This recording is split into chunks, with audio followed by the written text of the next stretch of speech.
Muy buenas tardes, bienvenidos a una nueva emisión en este nuevo ciclo, el quinto ya en el aire de Prevención TV. Hemos resuelto de alguna manera introducir algunas modificaciones y hemos resuelto también que por ahí esas modificaciones les podríamos ir contando a ustedes acerca de lo nuevo que se ve en medicina. Lo nuevo que se ve en medicina, ustedes me podrán decir, y Colombo, nos vas a hablar de esa proteína que descubrieron los investigadores argentinos, con lo cual se descubre el mecanismo de resistencia a algunos cánceres. Bueno, la respuesta es no. También habrán leído en estos días una investigación argentina-chilena parecida, en el sentido de que descubre las razones de la resistencia de los cánceres del estómago a la quimioterapia, y cómo a raíz de lo descubierto se puede bajar entre 6 y 12 veces la dosis de lo que se usa. Bueno, tampoco, porque en realidad todo eso es motivo de investigación científica, pero esto sigue siendo un programa de prevención. Hay algo que nos interesa a todos, sin embargo, que es de descubrimiento reciente. No lo van a tener disponible ya, se estima que no va a estar disponible en el mercado este testeo antes de 2 años, pero la noticia que jerarquizamos con Javier es que hay forma de anticipar 3 años antes si uno va a desarrollar o no enfermedad de Alzheimer. Así que luego de un breve corte vamos a hablar de todo esto y vamos a repasar las características más importantes en lo que hace a prevención, cantidad de Alzheimer en el mundo, perspectivas de la enfermedad en sí. Luego de un breve corte entonces, seguimos con el programa.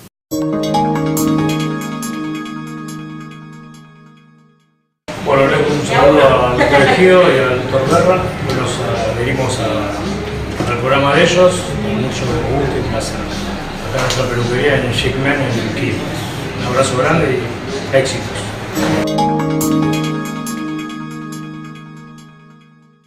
Bueno, en alguna oportunidad hemos tratado el tema del Alzheimer acá con algún neurólogo y demás, pero bueno, es realmente una enfermedad sumamente cruel y creo que no hay familia que no haya tenido algún caso cercano, directo, o algún familiar o algún vecino con esta patología.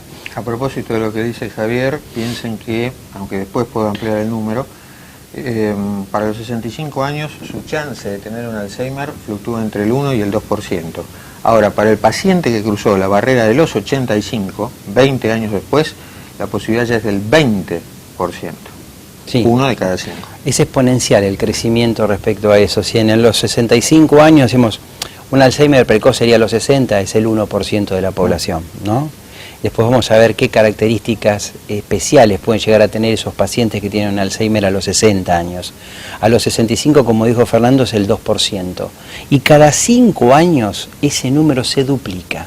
Quiere decir que si a los 65 tenemos una incidencia del 2%, a los 70 tenemos un 4%, a los 75 tenemos un 8% y a los 80 tenemos un 16% de la población, y así sucesivamente. Esto tiene que ver también con el aumento de la expectativa de vida. En general, por ahí, estas demencias existían, estarían y demás, pero la gente se moría más joven, por lo tanto nosotros no veíamos este tipo de deterioro cognitivo. Es más, algunas publicaciones recientes están hablando de la subestimación de la mortalidad provocada por el Alzheimer, que anda muy cerca de la mortalidad de la oncología. Lo que pasa es que por ahí cuando se realizan los certificados de defunciones no se aclara el motivo principal, se pone paro cardiorrespiratorio, pero no se aclara el contexto con el cual se dio eso, y que en un alto porcentaje es una enfermedad de Alzheimer que fue evolucionando, el paciente se fue desnutriendo, perdiendo masa muscular, perdiendo capacidades y demás, y terminan en desenlace con la muerte, ¿no? Es una enfermedad muy cruel. Nosotros decimos que es una enfermedad cruel porque es como una lamparita que se va apagando, ¿no? Ese sería la mejor manera de objetivar la enfermedad de Alzheimer. Así que bueno, han surgido últimamente, prácticamente esta enfermedad no tiene un tratamiento específico, hay tratamientos sí paliativos que pueden enlentecer por ahí la progresión, pero no definitivamente que la enfermedad siga progresando, no. Por ahí hay periodos en los cuales podemos remitir parte de la sintomatología, se queda estable y luego de un periodo de tiempo el paciente vuelve a decaer. Esto es porque en realidad los tratamientos de los que disponemos hoy, como en cualquier patología cerebral, no están dirigidos a salvar la neurona que se murió. No tenemos ninguna chance de salvar eso. Lo que tenemos que tratar de hacer en los tratamientos puntualmente es tratar de conservar todo lo que se pueda las neuronas que nos quedan. Pero bueno, si esas neuronas a su vez están comprometidas por diversos tipos de patología, como dice Javier, la historia no es tan fácil, ¿no? Después tenemos que ubicar al Alzheimer dentro del contexto del total de las demencias. No es la única demencia, hay otras demencias, aterosclerótica, vascular, etcétera. Déficit de vitaminas. Pero el Alzheimer se lleva entre el 75 y el 80% del total de las demencias, o sea que tiene una alta prevalencia dentro de del tema de las demencias.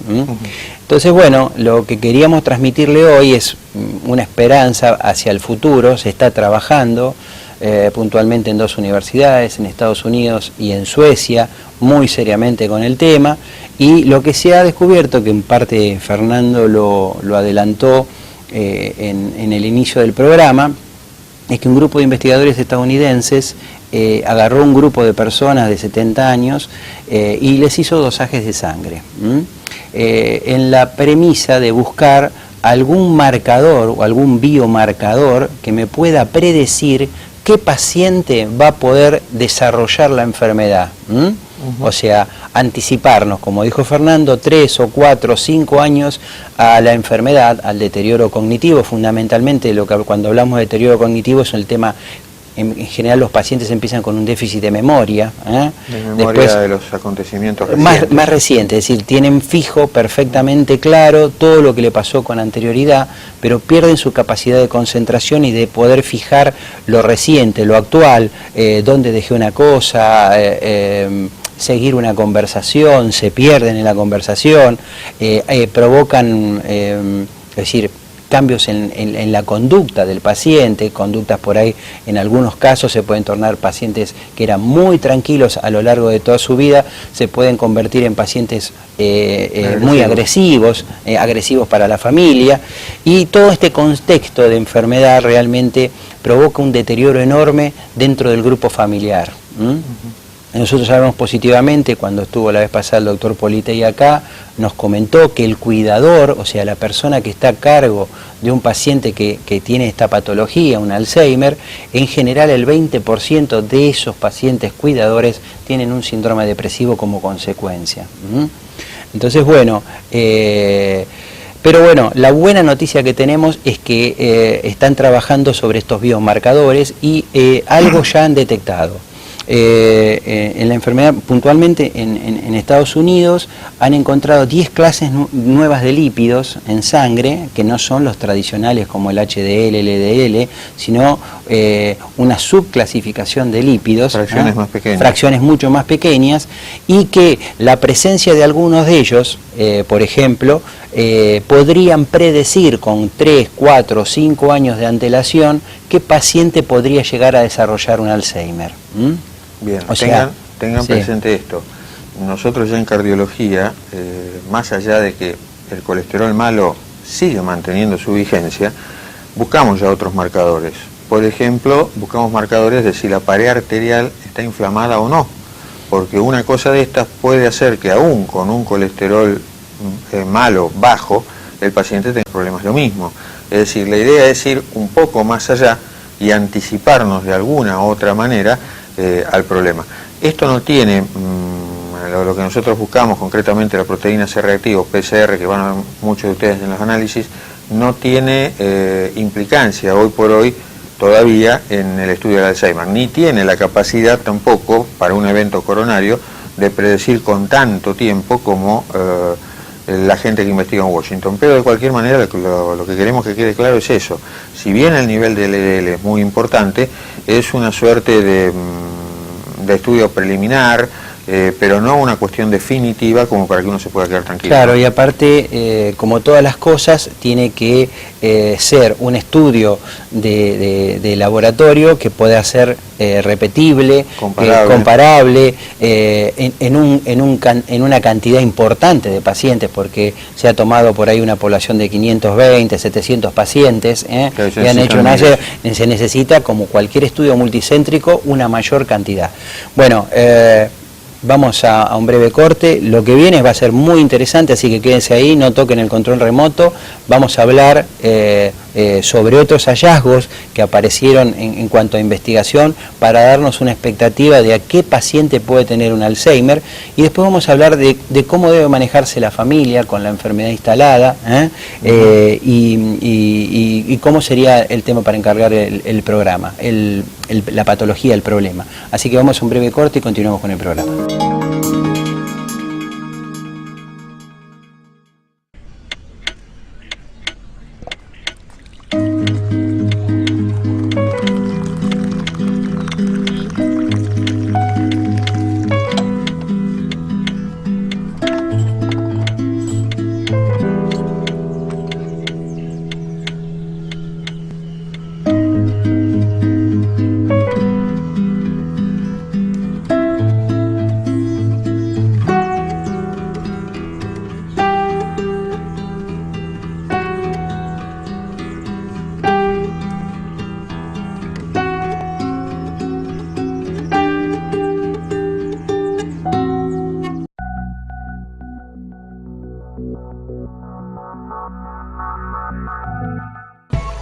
Desde que usted contrata una cobertura médica hasta que comienza a utilizarla, todas las empresas son iguales.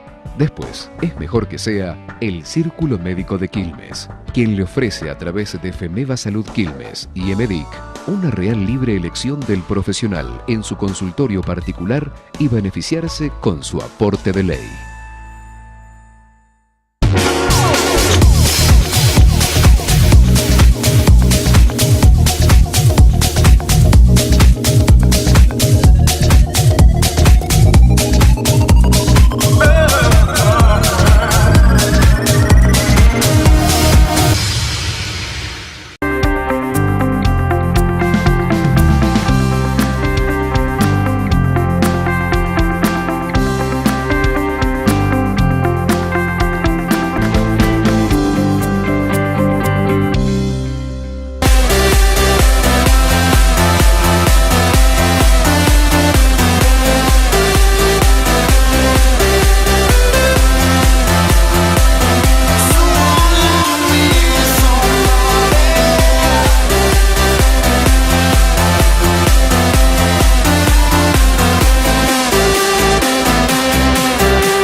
Bueno, este tema que se descubrió en la Universidad de Washington referido a los lípidos, estas 10 clases de lípidos distintas que podían llegar a predecir cuál paciente puede hacer o no un Alzheimer, ya alguna aproximación referido a los lípidos nosotros teníamos, porque hemos comentado ya en el programa, ustedes seguramente ya lo habrán escuchado, o el que nos sintoniza por primera vez, por ahí no lo sabe, en Estados Unidos ellos han hecho un estudio en pacientes que tenían un Alzheimer muy precoz, a los 60 años.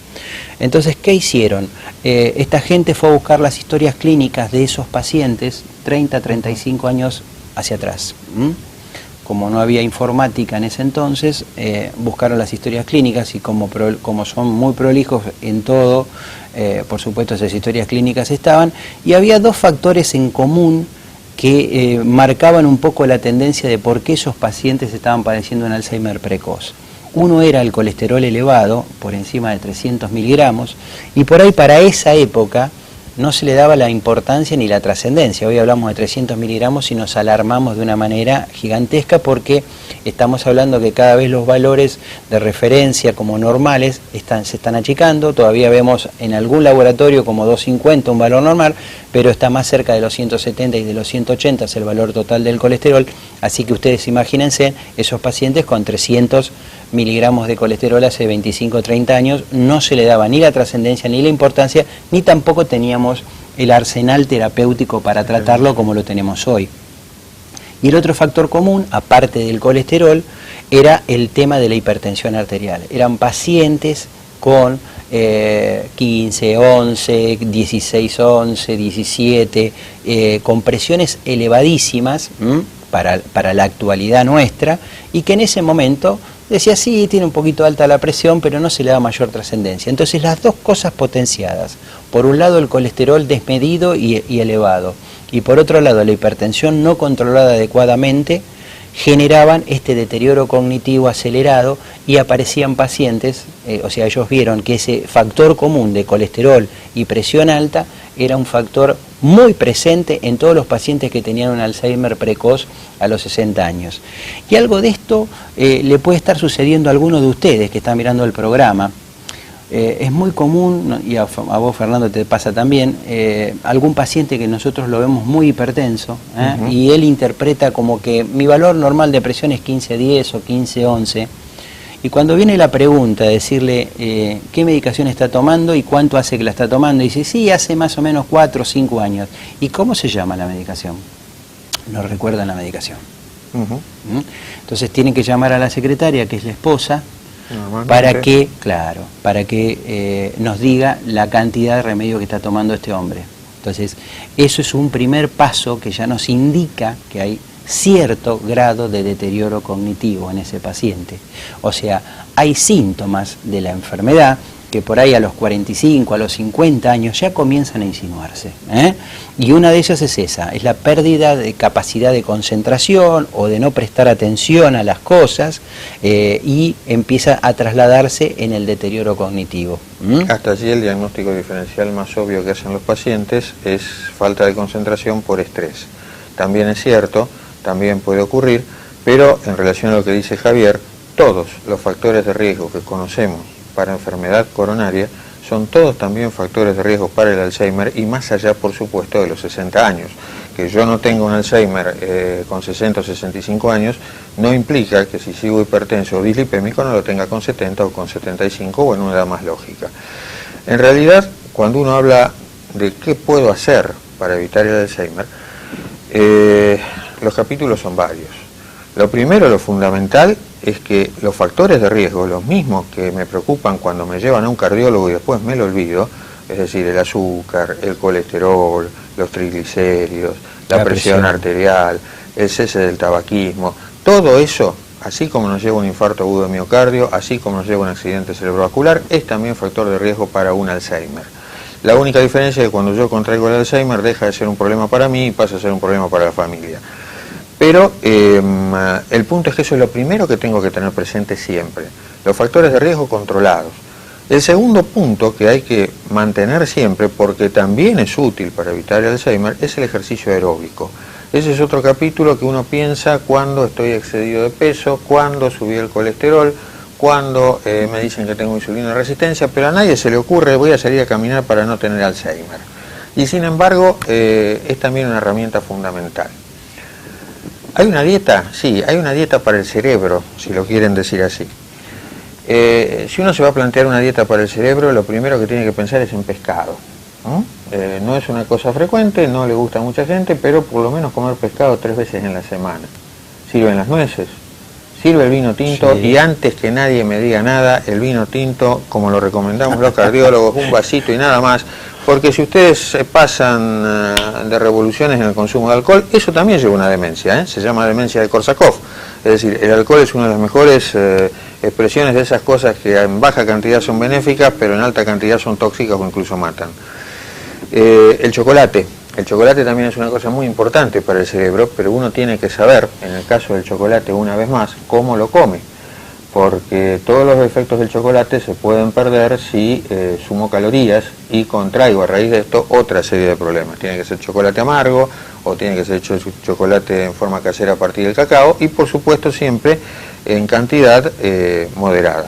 El oliva extra virgen. El aceite de oliva extra virgen, eso es muy importante. Y hay una terapéutica especial, sobre todo si uno empieza de joven, así como uno entrena de alguna manera la frecuencia cardíaca, entrena la presión arterial haciendo ejercicio aeróbico y tiende a bajar ambas. La manera de entrenar al cerebro es hacerlo trabajar. Hacerlo trabajar significa de alguna forma que tengo que ponerme, no sé, te gusta jugar ajedrez, resolver palabras cruzadas, resolver problemas matemáticos, pero mantenerlo de alguna manera en actividad más allá de la actividad de nuestra vida diaria. Esa suerte de entrenamiento, con más razón si se hace a partir de los 40, es muy útil. No tanto porque lo prevenga al Alzheimer, si es que el Alzheimer va a venir, pero sí que sus efectos no van a ser tan devastadores y van a aparecer más tarde en el tiempo. Entonces, esa es una recomendación que uno escucha muy frecuentemente de boca de los especialistas en cuanto a qué puedo hacer. Bueno, lo que podemos hacer es esto. En general lleva más tiempo que los 3 años que podemos tener de ventaja para conocer el problema, de acuerdo a lo que nos dice la gente de Washington, pero no por eso deja de ser útil. Entonces, hay una dieta, hay un ejercicio aeróbico que observar, hay un ejercicio mental por hacer y por supuesto un control muy estricto de todo lo que es factores de riesgo. Después, otra de las investigaciones recientes que ha aparecido es una proteína Tau, que se llama, no importa el nombre, que está en el líquido cefalorraquídeo. Este es el líquido que circula dentro del cerebro. Exactamente. Entonces, a través de una punción lumbar se extrae el líquido y se observa la cantidad de proteína que ese individuo tiene, y eso puede ser un predictor también de Alzheimer, junto con el predictor de lípidos que habíamos hablado de Washington. Acá lo que tenemos que aclarar es fundamentalmente que la familia es muy difícil de manejar un paciente con estas características, y en general lo que uno debe hacer es volcarse en el profesional médico tratante. ¿Por qué? Porque hay decisiones muy difíciles de llevar adelante, que son la de una internación en un lugar adecuado para un paciente con Alzheimer. Entonces, la recomendación que le hacemos desde el programa es tratar de volcarse en el profesional y que el profesional tome esa iniciativa, no la familia, porque pasa a jugar los sentimientos y cómo lo vamos a abandonar. Lo que uno tiene que entender es que la casa de uno no está preparada para tener un paciente con estas características. Hay que bañarlo, higienizarlo, darle de comer, infinidad de cosas que en la casa no lo disponemos, y el paciente lo predisponemos a que por ahí tenga un accidente dentro de la casa, que se nos caiga, que se rompa un hueso, lo cual empeoraría terriblemente el cuadro. Y por otro lado, debemos preservar, en el caso de por ahí la mujer lo está cuidando, tenemos que preservar a la pareja, porque en general, como lo que dijimos, que el 20% lleva a una depresión al que está cuidando al paciente, nosotros tenemos que preservar ese paciente, o sea, a ese familiar, para que también no sea arrastrado por la patología de este enfermo. Y no es un acto de crueldad, sino es un acto de que el paciente tiene que estar en un lugar adecuado. Y que uno lo ponga en un lugar adecuado no quiere decir que se desentienda del paciente, que quede claro eso. Pero es muy difícil la toma de decisión y muchas veces se generan conflictos dentro de la familia. Entonces lo más apropiado es tratar de hablar con el neurólogo tratante, con el médico clínico, como para que la decisión no pase por la familia, sino por el profesional actuante. De esa manera uno libera esa carga, porque es muy difícil, tanto como hijo, como la esposa, tener que tomar una decisión de trasladar al paciente a un lugar más adecuado. Después otras cosas importantes, si uno lo tiene, el paciente está en la casa, dejar siempre una luz prendida a la noche, porque el paciente suele perderse con el crepúsculo, los pacientes se ponen más agresivos y pierden noción de dónde están, y si están durmiendo y se llegan a despertar a la noche, lo bueno es que tengan una luz encendida de manera tal de reconocer el lugar, para no excitarse y por ahí levantarse, caerse y romperse un hueso. No hay que tratar de ayudarlos en el tema de darle de comer en la boca, porque el paciente lo primero que hace, si yo le doy de comer en la boca, automáticamente ese es el último día que va a comer solo. ¿Por qué? Porque su cerebro preserva las funciones básicas, respiración, corazón, etcétera, y ahorra en otras cosas. Entonces, si alguien a mí me da de comer, yo automáticamente ya dejo. Si yo le digo, bueno, hacen un pañal y no mantengo los esfínteres, el paciente automáticamente nunca más va a controlar sus esfínteres. O sea, uno no es malo, está contribuyendo a que no se deteriore la enfermedad. Piensen que para el 2050 esperamos en el mundo alrededor de 150 millones de casos, lo cual es una auténtica locura. Está creciendo a pasos muy acelerados en China, en la India y en América Latina. Y en América Latina el país que envejece más rápido es el nuestro. Argentina. Segundo punto, quería rescatar algo de la dieta que no dijimos, pasamos muy rápidamente. Busquen todos aquellos alimentos que tengan vitamina B, sobre todo ácido fólico y B12. Listo. Bueno, hay infinidad de cosas más para hablar, el tiempo es muy tirano, vamos a un breve corte y cerramos el programa. Quiero felicitar por este medio a los doctores Colombo y Ejido y enviarle un saludo de salutación y felicitarlos por los 5 años de transmisión consecutiva. Bueno, esperamos que el programa de hoy les haya gustado. Gracias a los sponsors, gracias a ustedes por acompañarnos. Tenemos un poquito de tiempo porque nos excedimos en el tema, realmente da para mucho más. Así que les deseamos una muy buena semana y los esperamos dentro de 7 días en una nueva edición de Prevención TV. Hasta entonces. Muy buenas tardes y hasta entonces.